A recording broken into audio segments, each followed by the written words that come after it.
Maliit man na bansa ay hindi ibig sabihin na wala ng kakayahan at karapatang ipagtanggol ang sarili. Ito ang nais iparating ng Israel sa lahat. Matapos nitong makita ang sitwasyon ng Taiwan laban sa mga panggugulo ng China na halos kahalintulad din sa kanila na pinagtutulungan ng mga malalaking bansa. Habang tahimik na sinusubaybayan ang mga ginagawang pangaras ng China sa Taiwan, ginulat ng isang balita ang mundo matapos lumabas sa mga payagan na tutulungan ng Israel ang Taiwan na makalikha at magkaroon ng isang T-Dome, isang uri ng air defense system na kahalintulad ng Iron Dome ng Israel na gagamitin upang sanggain ang mga panganib sa himpapawid na papasok sa Taiwan. Pero bakit nga ba tutulungan ng Israel ang Taiwan? Ano ba ang nag-udyok sa Israel para gawin ito?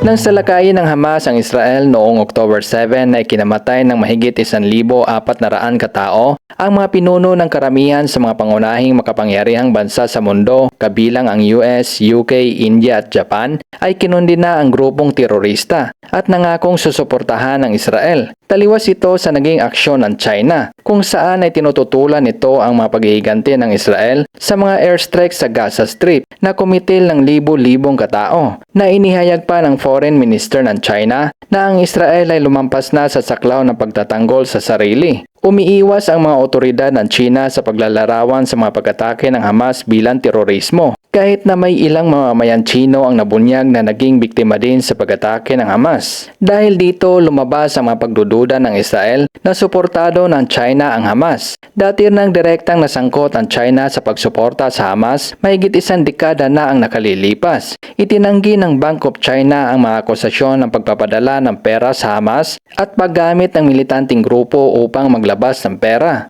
Natuklasan din ng mga ulat na ang mga sandatang ginagamit ng mga militanteng Hamas ay tila gawa sa Russia o China, kapwa kaalyado ng Iran na isa din sa sumusuporta sa Hamas. Gayunpaman, kahit dugong Chino ang nananalaytay sa mga ugat ng mga lider ng Taiwan, ay hindi nito piniling suportahan ang mga naging aksyon ng China. Bagkus ay kinundina pa nito ang mga ginawang pag-atake ng Hamas at nagpaabot pa ng suporta sa Israel. Dito nakita ng Israel na kahit sa kabila ng pagiging maliit ng bansang Taiwan, ay pinapakita nito ang pagiging matapang, walang takot at pagkakaroon ng balanseng pananaw. Lingid sa kaalaman ng karamihan, ang relasyon ng Taiwan at Israel ay unang nabuo noong kapanahunan ng Cold War, nang magkaroon sila ng malalim na secret military at technology cooperation. At dahil din sa pagkakapareha ng kanilang pananaw na pagiging anti-komunista na ideolohiya na laganap noong panahon ng Cold War. Sa mga sumunod na mga taon mula 1993 hanggang 2000s ay mas lalong tumibay ang relasyon ng dalawang bansa dahil sa pagkakaroon nila ng mga kasunduan na may kaugnayan sa kalakalan, teknolohiya, siyensya, agrikultura at turismo. At nang dahil sa tumataas na tensyon ng US at China sa paligsahan nila kung sino ang malakas at kung sino ang karapat-dapat na hahawak sa Taiwan, ay dito mas lalong nagiging aktibo ang Taiwan na makikipag-ugnayan palalo sa Israel upang pag-aralan palalo ang karanasan ng Israel sa kanilang depensa. Dito lumalabas ang pagiging interesado ng Taiwan na magkaroon din ng isang depensang pahimpapawid kahalintulad ng sa Israel na Iron Dome na tatawagin nilang T-Dome o Taiwan Dome upang palakasin ang kanilang depensa laban sa China. Isang hakbang ng Taiwan na agad naman sinuportahan ng Israel sa pamamagitan ng pagbebenta ng kanilang mga armas at paglilipat ng kanilang mga teknolohiya sa Taiwan. At sa pagputok ng digmaan sa pagitan ng Israel at Hamas sa Gaza Strip noong taong 2023, ay dito lalong napahanga ang Taiwan sa Israel nang makita nito kung paano pigilan ng Israel ang mga pag-atake ng kalaban sa himpapawid gamit ang libu-libong missiles na sinangga lang ng walang kahirap-hirap ng air defense weapon ng Israel na Iron Dome. Dito gumawa ang Taiwan ng matinding diplomatikong pagpapasya sa Israel na humahantong sa mga panibagong talakayan sa defense technology tulad ng T-Dome missile shield at pinataas na kooperasyon. Ang resulta ay nagdulot ng matinding reaksyon mula sa Beijing.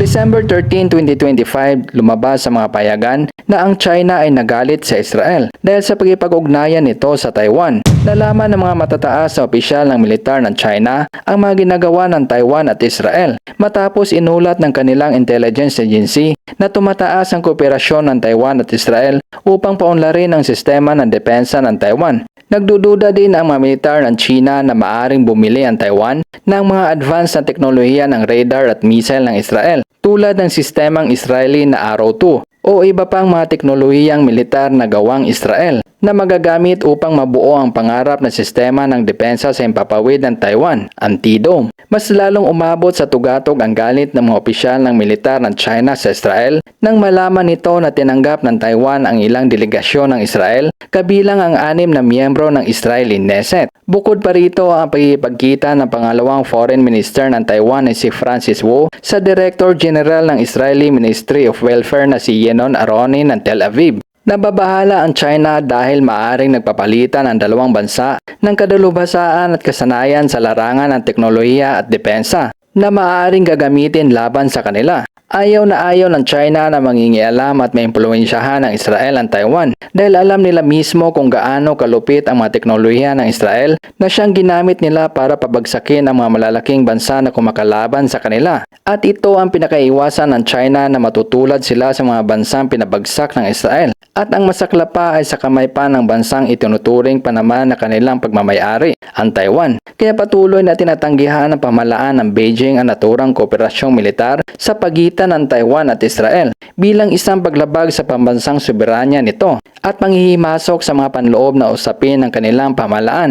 Gayunpaman, kahit sa kabila ng mga paulit-ulit na babala na isinisigaw ng China laban sa mga ginagawang kooperasyon ng Taiwan at Israel, ay binabaliwala lamang ito ng dalawa. Ang Taiwan ay patuloy pa rin sa pag-aaral at pagsisikap na makabuo at makapagpatayo na ng mga inaasam-asam nila ng mga armas para sa kanilang depensa at opensa laban sa mga banta ng China. Habang ang Israel ay patuloy naman sa pagbibigay ng suporta sa Taiwan ng walang takot sa mga babalang inilalabas ng China dahil layunin nito na hasain at turuan ang Taiwan sa paglikha ng mga teknolohiya na makakatulong hindi lamang sa ekonomiya ng Taiwan kundi pati na rin sa ikabubuti ng seguridad ng bansang ito. Sa pananaw ng karamihan, ng pagtulong ng Israel sa Taiwan ay hindi lamang ito basta-basta na pagbibigay at pagtuturo ng mga ideya sa teknolohiya para sa Taiwan o paghahamon ng isang digmaan, kundi ito ay isa ding mahalagang mensahe ng Israel sa lahat ng mga bansa sa mundo na bumabatikos at nangmamaliit sa kanila. Napaulit-ulit nilang pinaalala ang nangyari na sa kasaysayan noon sa panahon ni David at Goliath na ang pagiging maliit ay hindi ibig sabihin